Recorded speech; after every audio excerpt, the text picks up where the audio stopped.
नमो नमः. हरिः ओम. तर आता आपण आपल्या आजच्या वर्गाला सुरुवात करणार आहोत.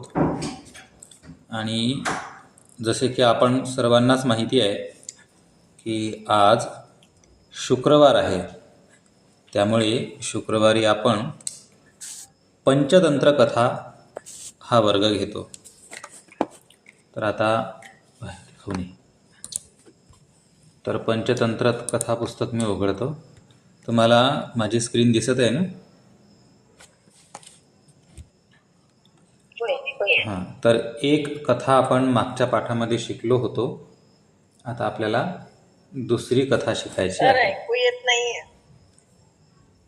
मागच्या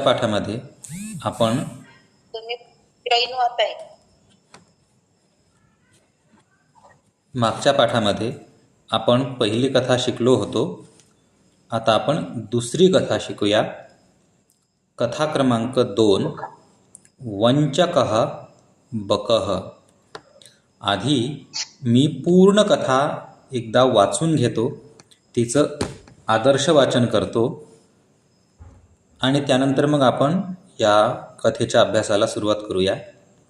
आता मध्ये आपण पूर्ण कथा होईपर्यंत फक्त श्रवण करा. कदाचित माझा आवाज तुम्हाला ऐकू आला नाही आला तरीही मध्ये मात्र आता कृपया कुणीही व्यत्यय न आणता पूर्ण कथेचं एकदा वाचन होऊन जाऊ द्या.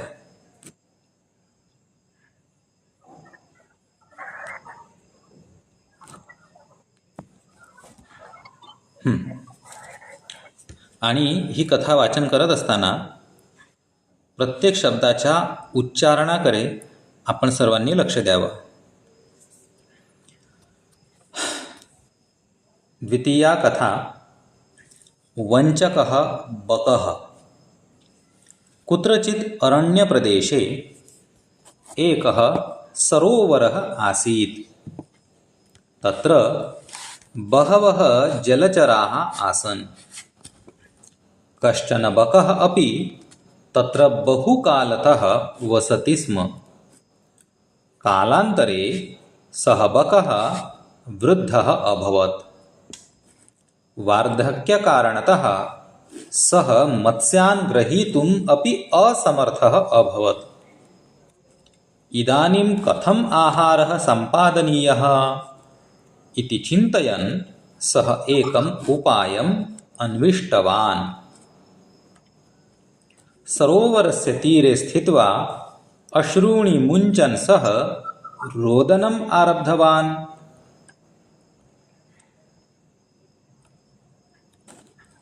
तदा कश्चन कर्कटकः तस्य समीपम् आगत्य पृष्टवान्, माम किमर्थं भवान् रोदनं करोति इति. तदा बकः उक्तवान्, अद्य दैवज्ञमुखतः अहम् एकां दुर्वार्तां श्रुतवान्. इतः परं 12 वर्षपर्यन्तम् अत्र अनावृष्टिः भविष्यति इति. अस्माकं सरोवरे किञ्चिदेव जलम् अस्ति. शीघ्रमेव तदपि शुष्कं भविष्यति. तदा मम बान्धवाः भवन्तः सर्वे अपि मृताः भविष्यन्ति किल इति मम अतीव दुःखम् अस्ति इति. नाही, अस्ति नाही आहे तसं, अतीव दुःखम् इति.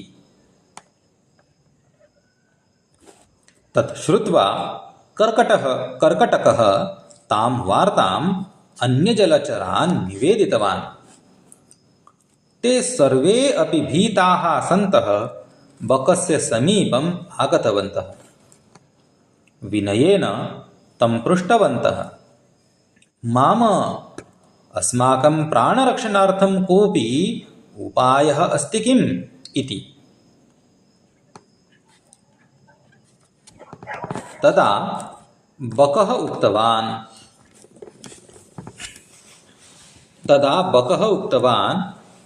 इतः किञ्चित् दूरे अन्यः कश्चन सरोवरः अस्ति.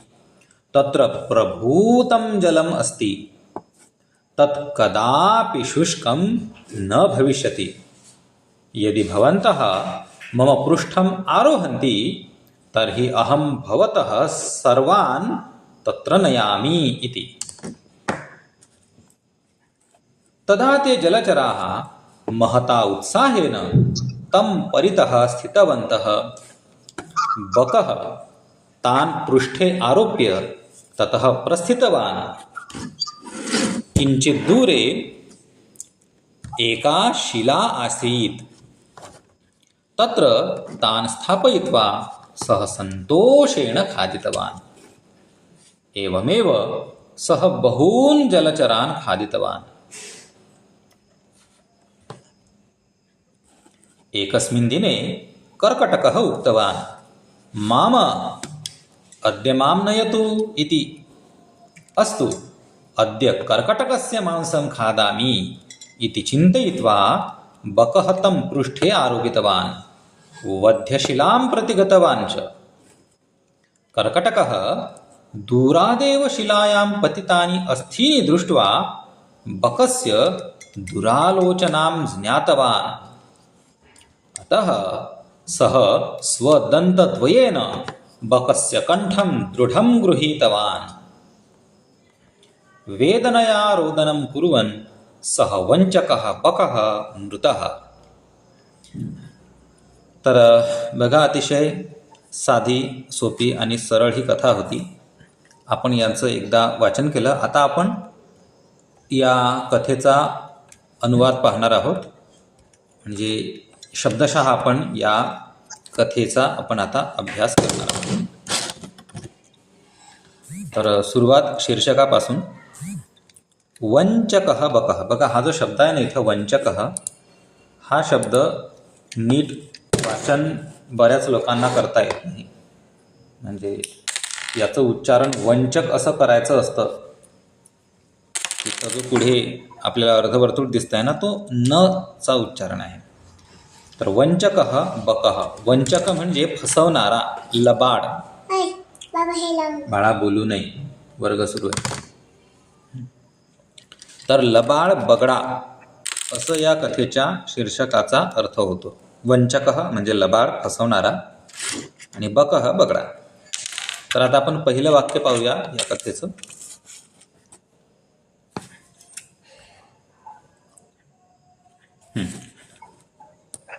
कुत्रचित अरण्यप्रदेशे एकः सरोवरः आसीत्. कुत्रचित म्हणजे कुठेतरी, आणि अरण्यप्रदेशे म्हणजे जंगली प्रदेशामध्ये एकः सरोवरः आसीत्, एक सरोवर होते. कुठेतरी अरण्य प्रदेशामध्ये, जंगलामध्ये एक सरोवर होते, एक तलाव होता. पुढचं वाक्य. तत्र बहवः जलचराः आसन्.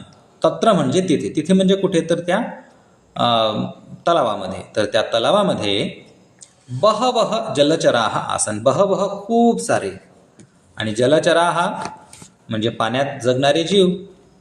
जलचराः मासे वगैरे. तर तत्र बहवः जलचराः आसन्. तिथे ना खूप सारे म्हणजे पाण्यात जगणारे जीव, जलचर होते. पुढचं वाक्य आहे. कश्चन बकः अपि तत्र बहुकालतः वसति स्म. कश्चन बकः म्हणजे कोणता तरी बगडासुद्धा तत्र तिथे बहुकालतः. पुढचा शब्द आहे बहुकालतः. बहुकालतः म्हणजे खूप काळापासून, वसति स्म राहत होता. बघा, बहुकाल इथे शब्द बघा. बहुकाल म्हणजे खूप सारा काळ, आणि बहुकालतः म्हणजे खूप दिवसांपासून, अनेक दिवसांपासून असा त्याचा अर्थ होतो. त्यानंतर आता पुढचा शब्द. कालांतरे, हे वाक्य. कालांतरे सह बकः अपि वृद्धः अभवत्. आणि काही काळाने तो बगडा सुद्धा वृद्ध झाला. वृद्ध म्हणजे म्हातारा झाला. वार्धक्य कारणतः. तर वार्धक्य म्हणजे म्हातारपण. बघा, वृद्ध म्हणजे म्हातारा, आणि वार्धक्य म्हणजे म्हातारपण. आणि वार्धक्य कारणतः, त्याला तो शेवटून तह जोडला आहे ना, याचा अर्थ होतो च्यामुळे.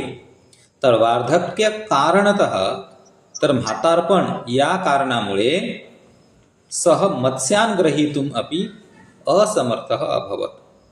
तर म्हातारपणामुळे काय झालं की तो सह म्हणजे तो, मत्स्यान ग्रहीतुम म्हणजे मासे पकडण्याला, असमर्थ अभवत तो असमर्थ झाला. त्यानंतर तो मासे पकडू शकत नव्हता.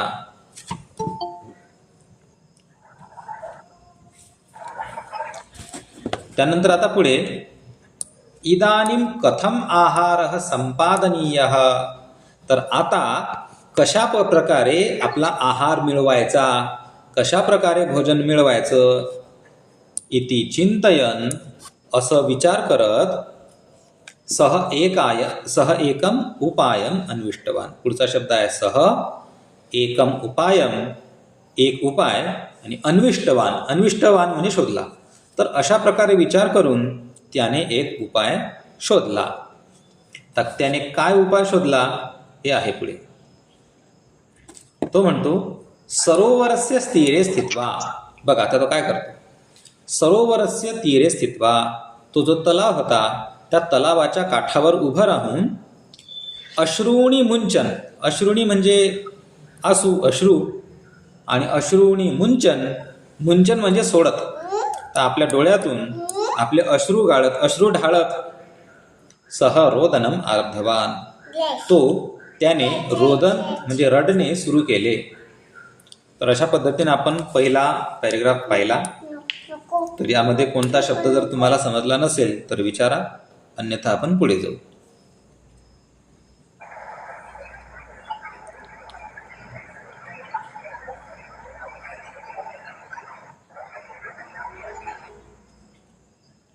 चला, अन्विष्टवान एक, समज, ठीक आहे. तुम्हाला हा शब्द पाहिजे अन्विष्टवान. तर सह एकम उपायम अन्विष्टवान, त्याने एक उपाय शोधला. अन्विष्टवान म्हणजे शोधला.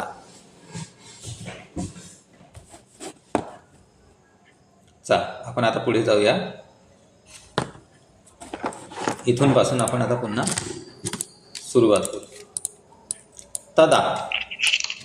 तदा कश्चन कर्कटकः. तदा म्हणजे तेव्हा, आणि कश्चन कर्कटकः, कश्चन म्हणजे कोणता तरी एक, आणि कर्कटकः, कर्कटक या शब्दाचा अर्थ होतो खेकडा. कर्कटक म्हणजे खेकडा, हिंदी में उसको केकड़ा कहते हैं. तर तेव्हा कोणता तरी एक खेकडा तस्य समीपम आगत्य, त्याच्या जवळ येऊन, पृष्ठवान, कोणत्या तरी एका खेकड्याने त्याच्या जवळ येऊन विचारले. काय विचारले? माम किमर्थम भवान रोदनम करोति इति. आता माम या शब्दाचा अर्थ, एक जेव्हा आपण कोणाशी अनौपचारिक रीतीने बोलतो तर समोरच्याला आपण मराठी म्हणतो ना, ओ भाऊ, अहो दादा, ओ मामा, तशा प्रकारचा शब्द आहे. मला त्याचा नेमका अर्थ माहीत नाही, पण हाच अर्थ असेल. तर माम किमर्थम भवान रोदनम करोति इति, की तुम्ही किमर्थम, किमर्थम म्हणजे कशासाठी, भवान म्हणजे तू, आणि रोदनम करोति, तू कशा करता रडतोस, आप क्यों रो रहे हैं. तर अशा प्रकारचा प्रश्न तो खेकडा त्याला करतो. तेव्हा आता आपण पुढच्या पॅरेग्राफमध्ये जातो आहोत. तदा बकः उक्तवान, तेव्हा तो बगळा म्हणाला. तेव्हा तो बगळा काय म्हणाला? अद्य, अद्य म्हणजे आज, दैवज्ञ मुखतः. आता इथे दैवज्ञ या शब्दाचा अर्थ समजून घ्या. दैव या शब्दाचा अर्थ होतो नशीब, भाग्य, आणि दैवज्ञ, ज्ञ म्हणजे जाणणारा. आपण शब्दांचा अभ्यास केलेला असेल. गणितज्ञ म्हणजे गणित जाणणारा, संगीतज्ञ म्हणजे संगीत जाणणारा, त्यानंतर शास्त्रज्ञ म्हणजे शास्त्र जाणणारा. तसाच दैवज्ञ म्हणजे दैव जाणणारा. आपल्या मराठीमध्ये गीत आहे ना, दैव जाणिले कुणी. तर ज्याने दैव जाणले म्हणजे ज्याला नशीब समजतं त्याला म्हणतात दैवज्ञ. आता आपल्या नशिबात काय लिहिलेलं आहे, हे बोलू नये, आपल्या नशिबात काय लिहिलेलं आहे हे कोणाला समजते? तर हे ज्योतिषी मंडळींना समजते. आता त्यांचा व्यवसायच तो असतो, कुंडली पाहणे. किंवा काही काही लोक कुंडली नाही पाहत, काही काही लोक हस्तरेखा पाहतात, काही काही लोक नुसतं चेहरा पाहतात, आणि काही चेहरा पण पाहत नाही. आपण त्यांच्याजवळ जा, ते आधीच आपल्या मनात काय ते ओळखून बसतात. असे पण काही लोक मिळतात. तर त्याला म्हणायचं दैवज्ञ. मग आता इथे नेमका ज्योतिषी आहे का कोणी सिद्ध पुरुष आहे त्याबद्दल माहिती मिळत नाही, पण दैवज्ञ. आणि पुढे लिहिलेलं आहे दैवज्ञ मुखतः. एका कोण्या दैवज्ञाच्या मुखापासून, कोण्यातरी दैवज्ञाच्या मुखातून, म्हणजे कोणी भविष्य जाणणाऱ्या कोण्या व्यक्तीच्या तोंडून अहम एकाम दुर्वार्ताम श्रुतवान. अहम म्हणजे मी, आणि एकाम दुर्वार्ताम म्हणजे एक दुर्वार्ता म्हणजे वाईट बातमी, बुरी खबर जिसको हम हिंदी में कहते हैं, बॅड न्यूज. आणि श्रुतवान म्हणजे ऐकली. तर मी एक वाईट बातमी ऐकली, कोण्यातरी एका ज्योतिषाच्या तोंडून किंवा सिद्ध पुरुषाच्या तोंडून मी एक वाईट बातमी ऐकली. तर काय वाईट बातमी ऐकली? तर तो पुढे सांगतो इतः परम. इतः परम म्हणजे इथून पुढे. बघा, हा जो इतः परम हा शब्द आहे ना, हा मराठीत पण आहे बरं का. आपण जास्त दूर नाही, फक्त 5 ते 10 वर्षापूर्वीचं जर मराठी साहित्य आपण वाचलं तर इतःपर हा शब्द बऱ्यापैकी मराठी साहित्यामध्ये प्रचलित होता. फक्त इतः परम असा, परम न म्हणता इतःपर असा शब्द मराठीमध्ये आहे. म्हणजे इतःपर मी कधीही दारू पिणार नाही, इतःपर मी कधीही खोटे बोलणार नाही, अशा अर्थाने मराठीमध्ये इतःपर हा शब्द वापरला जायचा. तर इतःपरम इथून पुढे 12 वर्षपर्यंतम, 12 वर्षपर्यंतम 12 वर्षांपर्यंत अत्र अनावृष्टी भविष्यती. इथे अनावृष्टी होणार. अनावृष्टी म्हणजे दुष्काळ पडणार. वृष्टी म्हणजे पाऊस आणि अनावृष्टी म्हणजे पाऊस न पडणे. तर इथे अनावृष्टी होणार, इथे दुष्काळ पडणार. इति म्हणजे असे मी ऐकले. कोणाकडून ऐकले? तर दैवज्ञाच्या मुखातून, एका ज्योतिषाच्या सिद्ध पुरुषाच्या मुखातून. त्यानंतर तो पुढे म्हणतो अस्माकम सरोवरे. आपल्या तलावामध्ये किंचिदेव जलम अस्ति. किंचित म्हणजे थोडेसे, थोडे. किंचित म्हणजे थोडे आणि किंचित एव म्हणजे थोडेसेच. तर आपल्या तलावामध्ये अगदी थोडेसेच पाणी आहे. किंचित एव जलम अस्ति, थोडेसेच पाणी आहे. शीघ्रमेव, शीघ्रमेव म्हणजे लवकरच, शीघ्रमेव तदपि शुष्कम भविष्यति. शीघ्रमेव अगदी लवकरच, तदपि शुष्कम भविष्यति ते सुद्धा सुकून जाणार. शुष्कम, शुष्क म्हणजे कोरडे पडणार, सोकून जाणार. तदा मम बांधवाः भवन्तः सर्वेपि मृताः भविष्यन्ति केलं. आता हे वाक्य समजून घ्या. पहिला शब्द तदा. तदा म्हणजे तेव्हा. मम बांधवाः भवन्तः. मम म्हणजे माझे, बांधवाः म्हणजे बंधू, भवन्तः सर्वेपि म्हणजे तुम्ही सगळे सुद्धा, भवन्तः सर्वे तुम्ही सगळे, अपि मृताः भविष्यन्ति तुम्ही सगळेच मरून जाणार. आणि पुढे आहे किल. आता हा जो किल शब्द आहे ना, हे एक प्रकारचं अव्यय आहे. एखाद्या वाक्यामध्ये थोडा जोर, भारदास्तपणा आणण्याकरता किल वापरतात. तर कसं म्हणायचं ते? मृताः भविष्यन्ति किल, तुम्ही सगळेच मरून जाणार ना. इति मम अतीव दुःखम. इति म्हणजे हे असे, मम अतीव दुःखम हे माझे खूप मोठे दुःख आहे.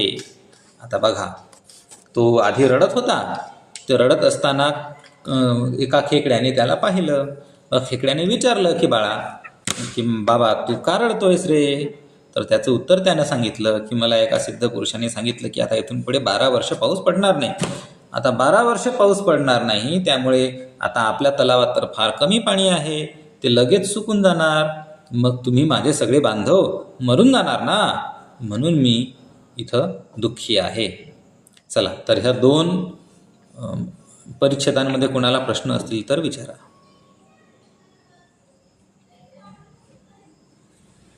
सोपं होतं सगळं, फारसं कठीण नव्हतं.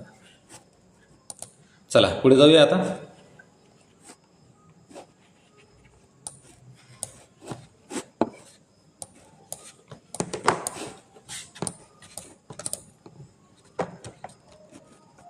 आता पुढचं वाक्य आहे,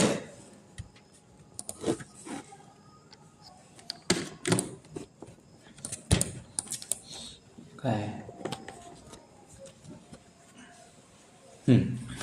तर पुढे आहे तत् श्रुत्वा.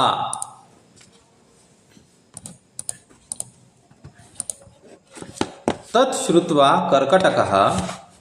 तत् म्हणजे ते, श्रुत्वा म्हणजे ऐकून, ते ऐकून. कर्कटकः, कर्कटकः म्हणजे तोच खेकडा. कर्कटकः ताम वार्ताम म्हणजे ती वार्ता अन्य जलचरान निवेदितवान. त्यानंतर त्या खेकड्याने ती वार्ता अन्य जलचरान म्हणजे अन्य जलचरांना म्हणजे बाकीच्या त्या पाण्यामध्ये राहणाऱ्या जीवांना निवेदितवान, त्याने बाकी सर्वांना ती निवेदन करून सांगितली की बघा आपल्या तलावावर आता कशा प्रकारचं संकट येणार आहे. त्यानंतर पुढे ते सर्वेपि भीताः सन्तः म्हणजे ते सर्वे अपि, ते सगळे, भीताः सन्तः. बघा भीताः म्हणजे भिले आणि भीताः सन्तः म्हणजे घाबरून. तर त्यानंतर ते सगळे प्राणी घाबरून बकस्य समीपम आगतवन्तः. त्यानंतर ते सगळे बगळ्याच्या समीप आले, बगळ्याच्या जवळ आले. आणि पुढे आहे ही ओळ, विनयेन तम पृष्टवन्तः. विनयेन म्हणजे अगदी नम्र होऊन, विनयाने नम्रपणे, नम्रपणे त्याला विचारले. तम पृष्टवन्तः त्या सर्व प्राण्यांनी अगदी नम्र होऊन नम्रतेने त्या बगड्याला विचारले. आणि आता काय विचारले? असं काय करून राहिले, काय करून राहिले त्याच्यात? तर विनयेनं तम पृष्टवन्तः म्हणजे अगदी नम्रपणे त्याला विचारले. काय विचारतात? तर माम अस्माकं प्राणरक्षार्थं कोपी उपायः अस्ति किम? की अरे बाबा, आमच्या प्राणांची रक्षा करण्याकरता म्हणजे आमचे प्राण रक्षण व्हावे त्याकरता कोपी उपायः अस्ति किम? कोणता काही उपाय आहे का? असं सर्व प्राण्यांनी त्याला विचारलं. आता पुढे आहे तदा बकः उक्तवान. त्यानंतर तो बगडा म्हणू लागला, त्या बगड्याने सांगितले, इतः किंचित दूरे अन्यः कश्चन सरोवरः अस्ति. इथून किंचित दूरे म्हणजे इथून थोडंसं दूर अन्यः कश्चन सरोवरः अस्ति, एक दुसरा एक तलाव आहे, एक दुसरे सरोवर आहे. तत्र प्रभूतम जलम अस्ति, तिथे भरपूर पाणी आहे. तत् कदापि शुष्कम न भविष्यति, आणि ते जे सरोवर आहे ते केव्हाच सुकणार नाही. शुष्कम न भविष्यति, ते कधीच कोरडे पडणार नाही, सुकणार नाही. पुढचं वाक्य आहे यदि भवन्तः, जर तुम्ही सगळे मम पृष्ठम आरोहन्ति, जर तुम्ही सगळे जर माझ्या पाठीवर बसले, तर ही अहम भवतः सर्वान, तर मी तुम्हा सर्वांना तत्र नयामी, तिथे घेऊन जाणार, असे तो बगडा बोलला. चला पुढे जाऊया आपण आता. महोदय, भविष्यती म्हणजे काय म्हणायचं? भविष्यती म्हणजे होणार, विल बी. भविष्यती म्हणजे विल बी.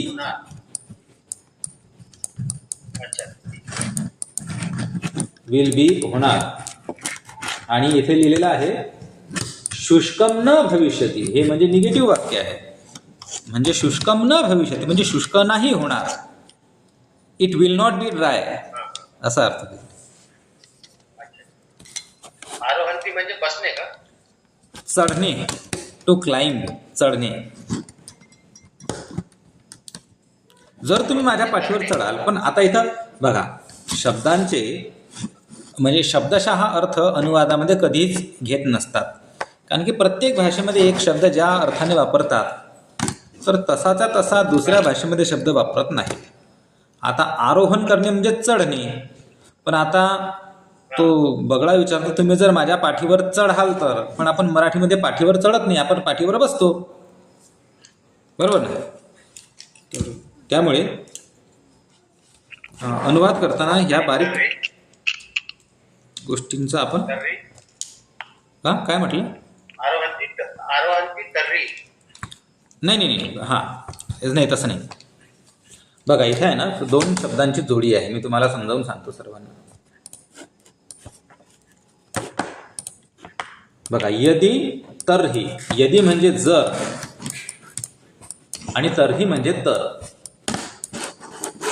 तर आता इथून इथपर्यंत वाक्य बनते आहे यदी भवन्तः मम पृष्ठम आरोहन्ति, जर तुम्ही माझ्या पाठीवर बसले किंवा चढले तर ही दुसरी कंडिशन. अहम भवतः सर्वान तत्र नयामी, तर मी तुम्हा सर्वांना तिथे घेऊन जाईल. तत्र नयामी, समजला अर्थ?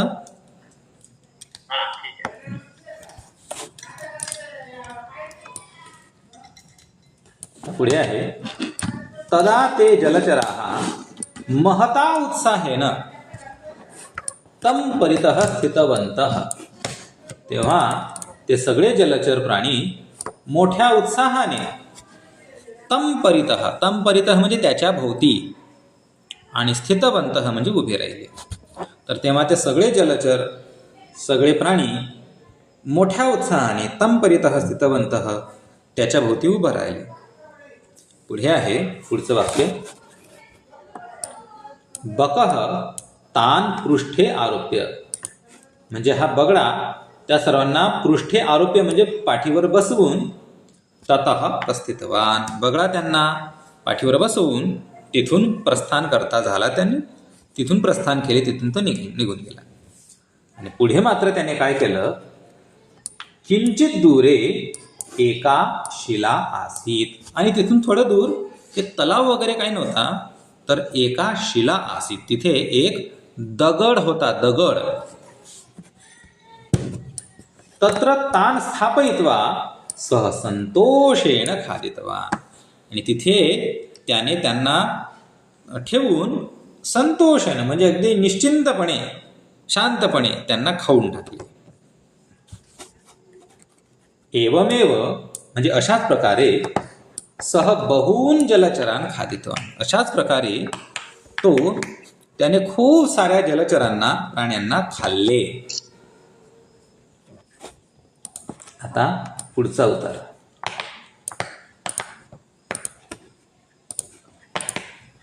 एकस्मिन् दिने, एका दिवशी कर्कटकः उक्तवान, एका दिवशी खेकडा म्हणाला. आता खेकडा त्याला काय म्हणतो, माम अद्य माम नयतु इति, अरे बाबा रे आज मला ने, अद्य आज, माम म्हणजे मला आणि नयतु म्हणजे घेऊन जा, आज मला घेऊन जा. त्यानंतर हा बगळा आता पुढचं जे वाक्य आहे ना, हे इथून पासून इथपर्यंतचं वाक्य, हे वाक्य तो मनात म्हणतो, बगळ्याला ऐकू येत नाही बरं का. तर तो म्हणतो अस्तु, अस्तु म्हणजे हा असो, ठीक आहे, इट्स ओके. अद्य कर्कटकस्य मांसम खादामी, आज खेकड्याचं मांस खाणार, आज मी खेकड्याचं मांस खातो, असा तो म्हणाला. खादामी म्हणजे मी खातो. काय खातो, तर मांसम खादामी, आज मी मांस खातो. कोणाचं मांस खातो, तर कर्कटकस्य मांसम खादामी, चला आज मी खेकडा खाणार. कदाचित त्याच्यामध्ये चिनी लोकांचा आत्मा घुसला असेल. चिनी लोकच खातात ना तिकडे, ते खेकडे वगैरे, सापदीप काही पण खातात. अरे काही खातात ते बाबा. नहीं सर एक जापानी वियतनामी सब खाते हैं। हाँ क्या बोला? जापानीज और वियतनामीज पीपल भी खाते हैं, जापानीज खाते हैं, चाइनीज खाते हैं, वियतनाम के लोग भी खाते हैं। कुछ भी खाते हैं। कल परसों ही मैं ऐसे ही यूट्यूब देख रहा था, तो उसमें मुझे खबर ऐसी मिली कि एक सांप चीनी लोगों ने पकड़ा और उसके 12 टुकड़े किए उसको खाने के लिए, लेकिन फिर भी उस सांप का जो मुंडी वाला हिस्सा ना वो जिंदा था, और उसने छलांग मारी और एक जो पकाने वाला था ना उसको, रसोइया, उसको काट दिया, तो रसोइया मर गया। यानी जिस सांप के 12 टुकड़े किए थे उसके सिर्फ मुंह ने वो छलांग मारा। तो अजीब लोग हैं, सांप को भी खाते हैं, कुछ भी नहीं छोड़ते। खैर चलो, हमें क्या, वो खाए मरे। तो सर आपल्याकडे कोकणातही मासे खातात, नाही खेकडे इथं, खातात. अच्छा खेकडे, हा कोकणात. अच्छा अच्छा. आता मी कोकणात गेलो नाही आजपर्यंत, त्यामुळे मला माहिती नाही. खात असतील. तिथे जे सगळे मासे खाणारे आहेत त्याच्यात खेकडा ते खातात. अच्छा अच्छा, खेकडा सर खाता. आप शाकाहारी हो? हाँ हाँ, मैं आप शाकाहारी. शाकाहारी हो? हाँ मैं शाकाहारी हूँ, शुद्ध शाकाहारी. देखो मेरे गले में तुलसी की माला है, मैं वैष्णव हूँ, और साथ में रुद्राक्ष भी है. तो मैंने आज तक ऐसा कोई भी अनुभव नहीं लिया है. मेरे लिए तो मछली खाना भी बहुत बड़ी चीज़ है, और ये केकड़े खाना तो मेरे सोच से ही बाहर है. लेकिन वो चीनी लोग तो कुछ भी खा जाते हैं. वो चीनी लोग खास विशेष प्रसिद्ध है. हमारे कोंकण में भले ही केकड़े लोग खाते होंगे, लेकिन उतने चाव से नहीं, या फिर उतने प्रकारों से, इतने सजा धजा कर नहीं खाते होंगे जितने कि ये चीनी लोग खाते हैं. वो नज़र में आ जाता है उन चीनी लोगों का केकड़े खाना. हमारे कोंकण में भी कुछ हमारे बंधु खाते होंगे, लेकिन उनका खाना नज़र में नहीं आता. वो इतना बवंडर नहीं बनाते उस चीज़ का.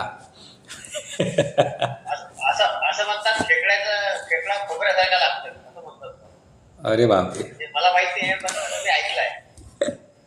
आता लागत असतील भाऊ, म्हणजे जे खातात त्यांना माहिती असेल. म्हणजे त्याचे काटे टोचत असतील ना खाताना. अरे अरे अरे, ते वरचं सगळं कव्हर काढून फक्त आतला काटा लागतो. मी ऐकलंय. अच्छा बाकी अच्छा. काही नाही. पण ते असं म्हणतात. नाही, काय माहिती आहे का, कोकण या बाबतीत आपण बघा, व्हेजिटेरियन आहोत. नाही तसं नाही. कोकण या बाबतीत अपवाद असा आहे, यासाठी आहे बघा, आपल्या भारतीय संस्कृतीमध्ये जे धर्म निपजले, ज्यामध्ये हिंदू धर्म आहे, अन्यही धर्म आहेत, यांची श्रेष्ठता, विशेषतः आपल्या हिंदू धर्माची विशेषता ही आहे की आपला धर्म फार लवचिक आहे, आणि आपल्या धर्मामध्ये एक स्पष्टपणे वचन सांगितलेलं आहे, विपत्तिकाले मर्यादा नास्ती. जर तुमच्यावर संकट असेल तर तिथे कोणतीच मर्यादा दोषार्ह नाही. अहो, साक्षात आपल्या विश्वामित्र ऋषींनी कुत्र्याचं मांस खाल्लेलं आहे विपत्ती कालामध्ये. आणि तिकडे जे जिओग्राफिकल कंडिशन आहे समुद्र किनारा, त्याच्यामुळे तिथे जे अवेलेबिलिटी आहे त्यानुसार त्यांचं अन्न बनलं आहे असं म्हणतो. तर कोकणामध्ये कोळी लोक वगैरे खातात सर. काय तिथले काय म्हटलं? कोळी हां. समाज, म्हणजे जे फिशरमॅन म्हणतो आपण. कोळी समाज, हा त्याचं पण ते खाद्यच आहे ना. आता कसं त्या आहे इकडे बरं, मध्ये तिथे खेकडा हे खातात. जर मला, आता मी शुद्ध शाकाहारी आहे, परंतु मी जर समजा सिंदबाद सारखा सागरी सफरीवर निघालो आणि मध्ये जर उपासमारीची वेळ आली, तर अशा वेळेस मलासुद्धा आपल्या धर्माने परवानगी आहे मांसासन करण्याची.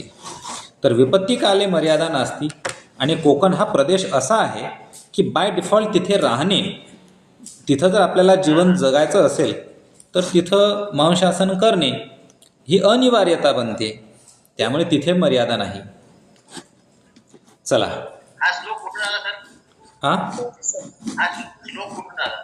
विपत्तिकाले मर्यादा नास्ती, हा हा याचा संदर्भ आधी मला पूर्ण पाठ होता, आता पूर्ण आठवत नाही. मी 1-2 दिवसात त्याबद्दल माहिती काढून आपल्या ग्रुपवर जरूर टाकेल. हा कसं आहे, लोक मग आपल्या सोयीसाठी काही वापरतात ना. मी सांगितलं श्लोक आहे वा, तर मग सुरू असं म्हणून मी विचारते की याचा रेफरन्स कसा आहे. नाही, श्लोक आहे म्हणजे सुरू नाही, मग विपत्ती आहे का हा पण विचार करावा लागेल ना. विपत्ती हा. सर एक ज्योग्राफिक, नेशनल ज्योग्राफिक चैनल पे मैन वर्सेस वाइल्ड करके एक शो आ रहा था, बहुत पुराना शो है. इसमें जो बैर केस करके ना आप गूगल पे सर्च करना, वो जंगल में जाता है, तो इसके साथ और कोई भी चीज उसको मैंने ना उठा के खा लेता है, वो बहुत मतलब बहुत घटिया शो है। अरे बापरे, कुछ भी, लिटरली कुछ भी. कुछ भी खाता था, कुछ भी. अरे अरे, शो होता है तो होता. कीड़े मकोड़े जो सांप चिंटा जो भी कुछ मिला, जैसे ऐसे पशु कैसे रहते प्राणी, बस बिल्कुल वैसा ही था. अरे बाप रे, मुश्किल चीज़ है. चलो, तो ये बगुला हमारा, हा बगळा आता विचार करतो, आज मी खेकडा खाणार इति चिंतयित्वा, असा विचार करून बकः तम पृष्ठे आरोपितवान. तर असा विचार करून बगड्याने त्याला पाठीवर बसवले. वध्यशिलां प्रति गतवांच. वध्य म्हणजे वध करण्याची शिला, जिथं जाऊन तो आपल्या प्राण्यांचा वध करायचा, तिथं तो गेला. आता तिथे गेल्यानंतर हा जो होता ना, कावळा नाही, खेकडा, हा थोडा हुशार होता. कर्कटकः दूरादेव शिलायां पतितानि अस्थीनी दृष्ट्वा. या कर्कटकाने म्हणजे खेकड्याने दुरूनच शिलायां पतितानि अस्थीनी दृष्ट्वा, त्या दगडावर पडलेले अस्थी पाहून, अस्थी म्हणजे हाडं, बोन, इंग्रजीमध्ये बोन, हिंदी में हड्डिया, मराठीमध्ये हाडे. तर दुरूनच त्या दगडावर पडलेले हाडे पाहून त्याने अनुमान केले, अंदाज केला, आणि त्या अंदाजानुसार त्याने बरोबर ओळखलं. काय ओळखलं? बकस्य दुरालोचनां ज्ञातवान. आणि त्याला त्या बगड्याची चालाकी समजून गेली. आणि समजल्यानंतर मग त्याने काय केलं? अतः म्हणजे म्हणून सदंतद्वयेन, त्याने स्वतःच्या दंतद्वयेन, त्याच्या 2 दातांनी बकस्य कंठम दृढं गृहीतवान. त्याने आपल्या 2 दातांनी त्या बगड्याचा गळा आपल्या 2 दातांनी मजबूत पकडला. आणि पुढे काय झालं? तर शेवटची ओळ आहे, वेदनया रोदनम कुर्वन. आणि त्यामुळे वेदनेने म्हणजे दुःखाने, त्रासाने, वेदनेमुळे रोदनम कुर्वन, रडत सह वंचकः, घे हा, सह वंचकः बकः, तो लबाड कोल्हा, मृतः, तो मेला, तो ठार झाला, तो मृत झाला. तर अशा पद्धतीने ही कथा आपण पूर्ण केली. या कथेबद्दल जर कुणाला काही प्रश्न असतील तर आपण जरूर विचारा. आरोपितवान मतलब आरोपितवान. आधी वंचकः म्हणजे काय हे सांगतो. वंचकः म्हणजे लबाड, फसवणारा. आपल्या मराठीमध्ये सुद्धा वंचना हा शब्द आहे. वंचना म्हणजे फसवणूक. लबाडांनी माझी वंचना केली. आपल्या मराठीमध्ये, आपल्या महाराष्ट्रातच नाही का, वंचित बहुजन आघाडी या नावाचा एक राजकीय पक्ष आहे. तो वंचित म्हणजे फसवलेला, वंचक म्हणजे फसवणारा. तर वंचित बहुजन आघाडी म्हणजे बसवल्या गेलेल्या बहुसंख्य लोकांची आघाडी. असा पुस्तकम पाहिजे. कुठे आहे पुस्तकम? तिथे आहे का? हां,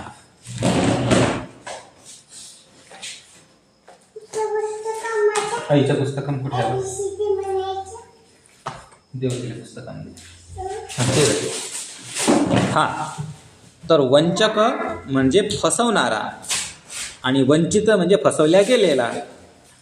तर असा तो अर्थ होतो. चला, तर वंचकचा अर्थ समजला. पुढचा मला एक प्रश्न विचारायचा आहे की इथे बऱ्याच ठिकाणी आपण एकदा वाक्याच्या नंतर इति लिहिलेलं आहे किंवा पॅराग्राफ नंतर इति लिहिलेलं आहे. तर याचं महत्व काय आहे, सिग्निफिकन्स काय आहे? सांगतो. तर इति हे एक अव्यय आहे. अव्यय आणि कोणत्याही, बघा, एखाद्या अध्यायाचा किंवा एखाद्या गोष्टीचा आरंभ दाखवण्याकरता अथ हा शब्द आपण याआधी वाचलेला असेल, है ना. अथ प्रथमोध्याय हा, अथ श्रीमद्भगवद्गीता. तर अथ म्हणजे सुरुवात, हे बघा बोलून. आणि याच्या अगदी विरुद्ध म्हणजे इति. इति हा शेवट दाखवतो. हरि ओम तत्सत इति श्रीमद्भगवद्गीता ना, इति श्रीमद्भगवद्गीतासु उपनिषत्सु. प्रत्येक अध्यायाच्या शेवटी तुम्हाला इति ऐकू येते. तर हे एखाद्या विचाराचा, बघा एखाद्या पॅरेग्राफमध्ये जर एखादा विचार असेल, तो विचार संपला की इति असतं. एखादा अध्याय संपला की इति. किंवा एखादा व्यक्ती बोलत आहे, पण बोलत असताना त्याचं बोलणं संपलं की तिथं पण इति असं येतो. आता उदाहरणार्थ इथेच बघा, तर इकडे लिहिलेलं आहे चिंतयित्वा. चिंतयित्वा. हा, आता इथे चिंतयित्वा असा विचार. आता बघा हे वाक्य आहे, अस्तु अद्य कर्कटकस्य मांसम खादामी. असो आज मी खेकड्याचे मांस खाणार. आणि इति चिंतयित्वा म्हणजे असा विचार करून. समजलं? तर हो सर. धन्यवाद सर. हां, आरोपितवान होता है. एक मिनिट, या इतिवरच कोणीतरी एक प्रश्न विचारला. इतिचा अर्थ बदलत नाही. इतिचा अर्थ आहे असा, लाईक धिस. इंग्लिशमध्ये लाईक धिस, हिंदी में ऐसा, मराठीमध्ये असा किंवा असे. पण बरेचदा तो एखाद्या अध्यायाच्या शेवटी पण येतो. चला फोरमजी, आपका क्या प्रश्न था? आरोपितवान मतलब किससे आरोपितवान? हाँ, आरोपितवान बिठाया. बिठाया पृष्ठे आरोपित. हाँ, क्या बोला? माइक ऑन है. मेरा माइक तो ऑन है. नहीं, किसी और का. हाँ हाँ, आवाज आ रही. अच्छा, कृपया सभी लोग अपना, जिनको प्रश्न पूछना नहीं है वे अपना माइक बंद करें, और जिनको प्रश्न पूछना है वो माइक शुरू करके अपना प्रश्न पूछ सकते हैं. आरोपितवान. हाँ, आरोपितवान इस शब्द का अर्थ होता है, यहाँ इस कॉन्टेक्स्ट में होता है बिठाया. लेकिन वैसे आरोपितवान का मतलब का अर्थ होता है किसी के अंदर घुसाया, किसी के अंदर घुसाना, रखना, किसी के ऊपर रखना. क्योंकि आपने हिंदी में शब्द सुना होगा ना, आरोप. आरोप किया, इल्ज़ाम किया. तो यहाँ पर इल्ज़ामी अर्थ नहीं हुआ उसका. जब हम किसी वीडियो को इंटरनेट पर अपलोड करते हैं तो अपलोड करने को भी आरोपण कहते हैं. वीडियो को यूट्यूब पर आरोपित किया. ठीक है, चलो. और किसी को कोई प्रश्न नहीं है? तर आपण म्हणतो ना अथ पासून इतिपर्यंत. हां हां, बरोबर. अथ पासून, बरोबर, अगदी योग्य उदाहरण झालं. अथ पासून इतिपर्यंत. अथ म्हणजे सुरुवात, इति म्हणजे शेवट.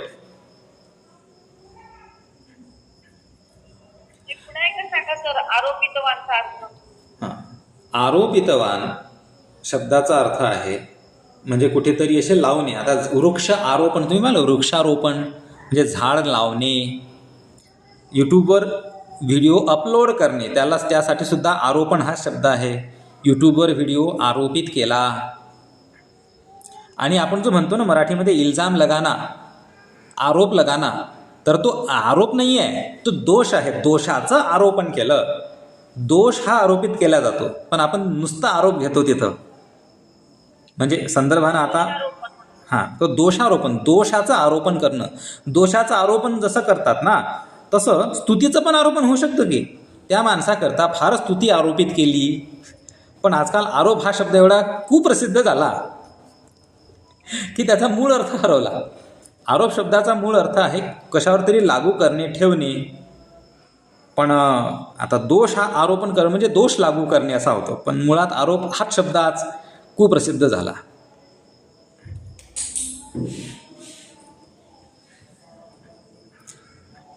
चला, तर आता जवळपास 9 वाजलेच आहेत. तर आपण आता शांती मंत्र घेऊया आणि आज थांबूया.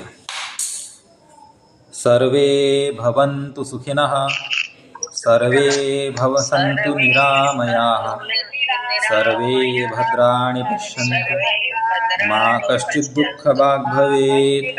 ओम शांती शांती शांती. शुभरात्री. शुभरात्री. नमो नमः. हरि ओम. नमो नमः. नमो नमः. नमो नमः.